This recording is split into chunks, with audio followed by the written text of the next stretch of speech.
I'm still angry over this, and I may not write very well, and also I probably don't judge the situation very well being this angry, so I came to you. I'm a student. I have a student bank account where my college gives me money for transport when we had physical classes or scholarships. This kind of bank accounts has no fees but is age restricted, can't have one if you're over 25 and need an overseer. When I asked the bank about it, they told me it's just a security thing, so I chose mom because she's more tech savvy than dad. Well, through some incredible luck I managed to get only top grades last year, so I was awarded a study scholarship. Great. I've been saving it up, looking forward to worldwide Black Friday, eyeing an amazing drawing tablet. I do digital art on very old intros. The tablet I was eyeing is as big as my monitor, is a display one, and is all around amazing. Black Friday rolls in, and Amazon Germany, closest to me, has it in stock at an amazing price. A price I could afford. I was so damn happy, I ordered it. Then I got a notice that the bank refused the card. I emailed Amazon, their customer service is so fast, and we went over the card details and such, making sure it was alright. It was, and they advised me to call my bank.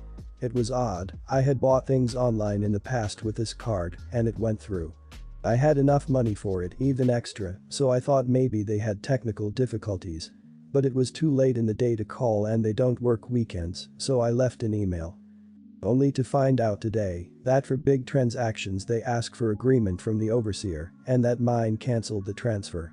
I was like, what the hell, and confronted mom about it, who throughout the weekend acted obliviously, and she told me that of course she couldn't let me throw money on something I don't need and that I wouldn't have money for Christmas presents if I bought that. Then she dared to ask me what I was planning to get my family this year. I told her that they won't get anything more than a bread shadow from me, and I went to my room and cried on the carpet. I missed out on the offer, I can't afford the tablet anymore, and it's all because mom wanted Christmas gifts. And no, I won't get her anything. Last year she got me a blouse too small for me that she later took for herself. She can gift herself this year too. Not the idiot. I might have some sympathy for your mother if she vetoed the transaction because she was concerned that you wouldn't be able to afford things you needed, but it was incredibly selfish of her to veto a purchase because she wanted the money to be spent on Christmas gifts instead. Does your mother have a form for buying gifts for you that are really for her? The blouse that doesn't fit seems like a classic case of that, given that, if it was a genuine mistake, one would expect that she would give you a gift receipt so you could exchange it for something that fit and that you liked, rather than commandeering it for herself. Not the idiot. Your mom is a huge idiot though. If her reasoning has been something mom-like you need to have some cushion savings for emergencies, or she wanted you to start saving for your future, like a house or car, I could maybe give her a tiny pass, just because parents do be like that. But she did this crazy thing for her own benefit. That's so inexcusable and selfish. The logical thing for her to do would have been to call or text you and ask you what the large transfer was for. But she didn't, and I'm sorry you missed out on your tablet. If you want, you can buy her a lump of coal. Not the idiot. As a student on a scholarship, I don't think you have a huge responsibility to spend money on gifts. It's certainly not something she should be pressuring you about. She shouldn't have cancelled the purchase, let alone without telling her about it. I love the term bread shadow. I was reminded of this because I just saw a pic about that person leaving their plant out in public so it could get sun. I used to have an apartment that got a lot of sun because it was facing east or whatever direction gets the most sunlight, I forget, and there was no building next to me, so it was mostly unobstructed. The room with all that sunlight was my chill room, so it was mostly empty space with my desk and yoga mat. My neighbor next door asked me if she could put a few of her small cacti on my little sun deck, which was big enough for one chair and a little side table, and I of course said okay. I didn't really use the sun deck, and I like this neighbor. I also told her if she knew anyone else in the building, they could sun a few of their plants if they wanted to. Another person in my building, Jenna, started sunning her plants at my place.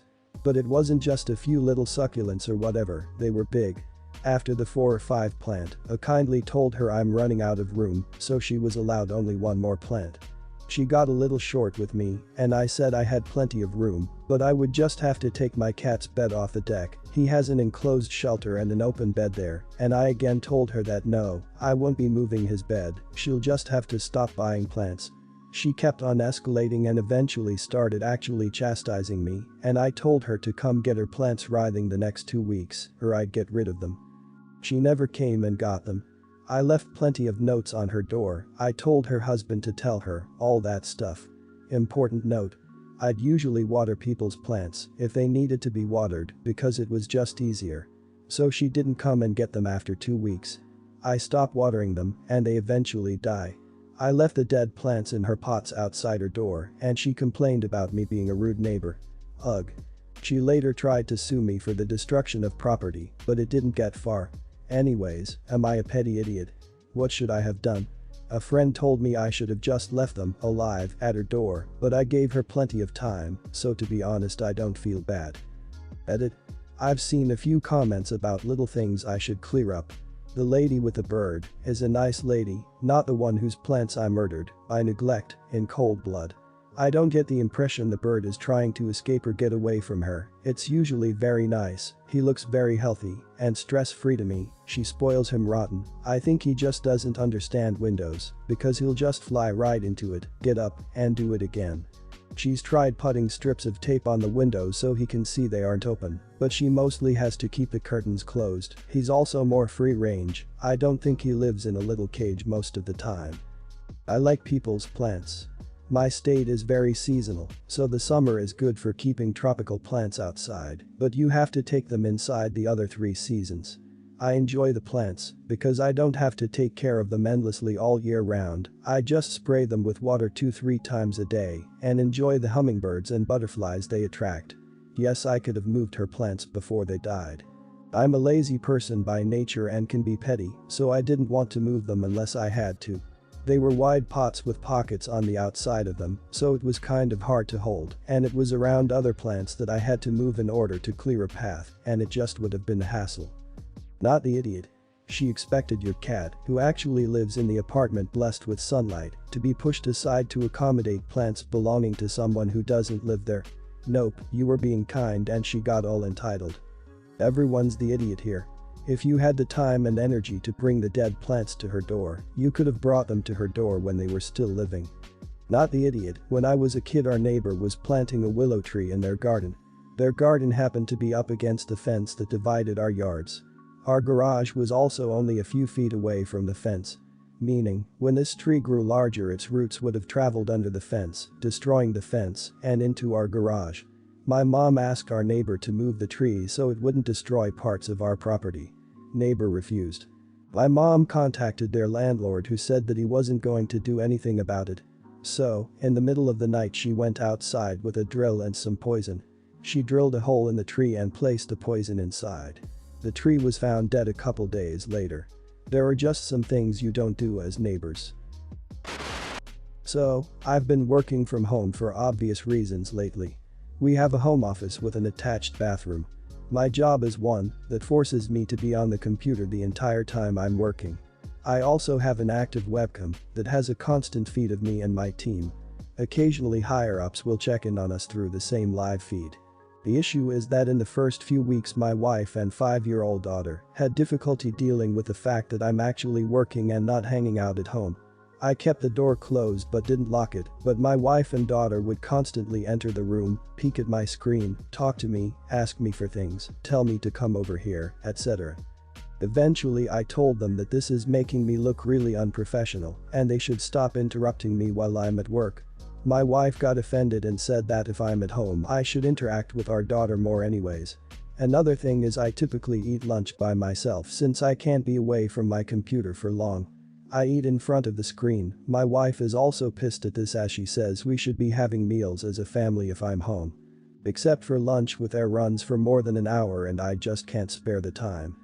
Recently I've locked the door to the office and told them to knock only if it's an emergency and otherwise imagine me far away at work. In response my wife has been knocking aggressively in the mornings to annoy me. Or she'll knock hard while passing the door and leave before I can get there. She's been telling our daughter that daddy doesn't care about us enough to see us, and that makes me really upset too. I feel really guilty about having to ignore my kid during the day, but I just really want them both to understand that I'm still working even though I'm at home. But now my daughter truly believes I'm ignoring her on purpose. Am I the idiot? Edit.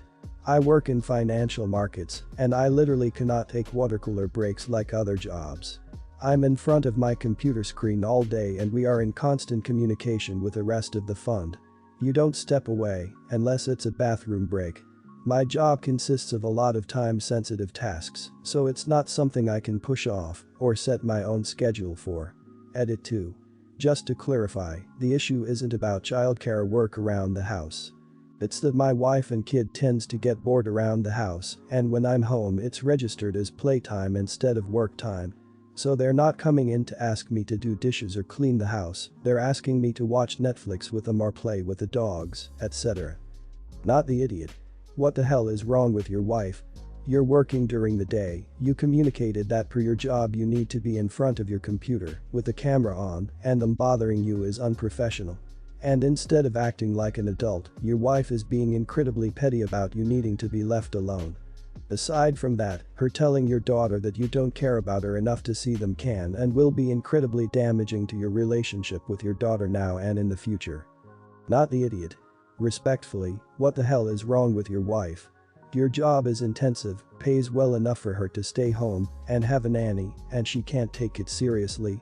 That gaslighting with your daughter is downright abusive. No one should tell a child that their parent doesn't care about them for having to work. That's disgusting. You guys need to seriously work on respectful dialogue and respecting your personal space. This behavior is seriously messed up. Your wife is the only one acting like a toddler in your household. Does she work as well? Or are you the only one financially supporting the family? Because then that's extra dumb to mess with your job at a time like this. Is she aware how many people have lost their jobs already for doing nothing wrong? Talk about being short-sighted. Not the idiot, but your wife is being a massive idiot for doing those drive-by knocks. She's literally acting like a petulant child. Back in February, I needed to have my wisdom teeth removed. I knew I wouldn't like being awake during the surgery, so I decided to get general anesthesia. My cousin Joe wasn't working then and didn't have much going on, so I asked him if he could bring me to the appointment, wait there while I had the surgery, and take me home and keep an eye on me until the anesthesia fully wore off. He was fine with it, and I made it pretty clear that I'd be acting like a blacked out drunk person, so he'd have to be responsible for me. Joe took me to the surgery, but when I got out, he was gone. The doctor's office called him, but he didn't pick up. I was very out of it at the time, so I stayed longer to rest and was eventually able to call a friend to pick me up. After I felt better, I asked Joe where the hell he was, and it turned out he decided to go get coffee and figured he'd just hang out at the coffee shop because it was more comfortable. He didn't tell the receptionist that he was leaving. He had expected me to call him and tell him I was done. He ignored the calls from the doctor because he didn't recognize the number and thought it was spam. Eventually he went back to the doctor to check on me and they told him I had left. So he figured I was fine and saw no reason to find out if I was actually safe. Since then, I've been pretty cold to Joe. I'm upset at how stupid he was and how he thinks of it as a simple misunderstanding and doesn't accept that it was his fault. My family, aside from my parents, thinks I should forgive Joe. My aunt, Joe's mom, said that I'm an adult and should have gotten a local anesthesia and shouldn't be relying on Joe. Am I the idiot for still being mad at him? Not the idiot so much. Look, I get it. I was the person taking a friend to get their wisdom teeth out. I walked into the dentist's office and they had vanilla candles burning. Vanilla candles give me migraines. So there was no way I could stay in the building. So I told the front desk why, I told my friend why. And I went and sat in my car for the whole time. They peeked their head out the door to make sure I was still there and then brought her out. He was centered on his comfort. His enjoyment. Not what he promised or what you needed. I would never trust him again, he showed you he really is. Not the idiot. What a ridiculous situation. Accepting responsibility for a person coming out of anesthetic is a big deal, and he was total bad for doing that. Also, your aunt is an even bigger stupid because everybody reacts differently to pain, and if you felt more comfortable getting a general, then good for you. Silly woman. Not the idiot, but holding on to the anger only hurts you. You have learned that Joe is unreliable and selfish, and you just have to proceed through the rest of your life with that knowledge. Tell Joe's mom that he agreed to help you and reneged when you were in no condition to do much about it, and that's not cool. The excuses she makes for his irresponsibility don't help him. Then just turn down the volume. Don't engage while they're being disrespectful and making excuses. My 15 mom passed away in October 2019 after a long battle with lung cancer. I was really close to her and I miss her all of the time. In January 2020, my dad brought home his new girlfriend to meet us and she moved in with us when our state went into lockdown in March. They got married in November. I hate her. I know it's a cliche, but for the past year I've felt like my dad shoved aside my and my siblings' grief so that he could have fun with a new wife. She's not evil or anything, I think she doesn't know what to do with us, so she mostly ignores us. A few months ago, I overheard her talking on the phone with a friend, and basically it turns out that she met and started dating my dad before my mom died. I have no idea if my mom knew or not, but to me it feels incredibly disrespectful. Stepmom's parents came to our house for Christmas, and while they were mostly nice people, they kept telling their daughter how proud they were of her for stepping up and being a mother to these children. I got so mad because she clearly was trying to make it seem like we have a better relationship than what actually exists. So I told her parents that she wasn't much of a stepmother and that dating my dad before my mom had even died wasn't something a good person would do. The fallout hasn't been pretty, and even though it felt righteous at the moment, I've been thinking I went too far. Am I the idiot for tattling on my stepmother? Edit. Wow. Thank you all for your responses. I saw a few people asking for more info, so I thought I'd add it here. After I found out they'd been dating since before my mom died, I told my siblings. We tried to talk to our dad about it. He told us that his romantic life was his business and has shut it down anytime one of us tries to talk about it. So basically, I don't know if my mom knew or approved of them dating before she died. As for how things are now, it got pretty tense. Neither my dad nor stepmom has talked to me since Christmas Day, unless I say something first. Her parents were really upset. I don't know everything she told them, but they were upset enough to cut their visit short.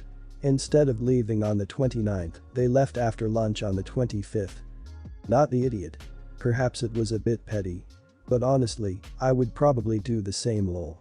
As someone who grew up with step-parents, I always hated the whole stepped up and become the parent thing. Just feels disrespectful. Anyways, not the idiot, because you just revealed the truth, and what happens next is the result of stepmom's actions. Good luck. Not the idiot. I am so very sorry for all of this. When people take a risk and have an affair, they inherently take the risk of getting caught. They got caught. You are exactly right that your dad's behavior, even if he hadn't been cheating, makes the really important grieving process so difficult for the rest of you. I appreciate your willingness to question your actions, that's very mature of you, but you were carrying so much that was emotionally terribly painful. The in-laws' comments understandably pushed you over the edge. This is not your fault. Not the idiot. So sorry for your loss, and I think your dad is selfish. Don't let them create the narrative for this situation. Remain in control. Tell the truth always. Well done. It's not petty, it's important to maintain the truth.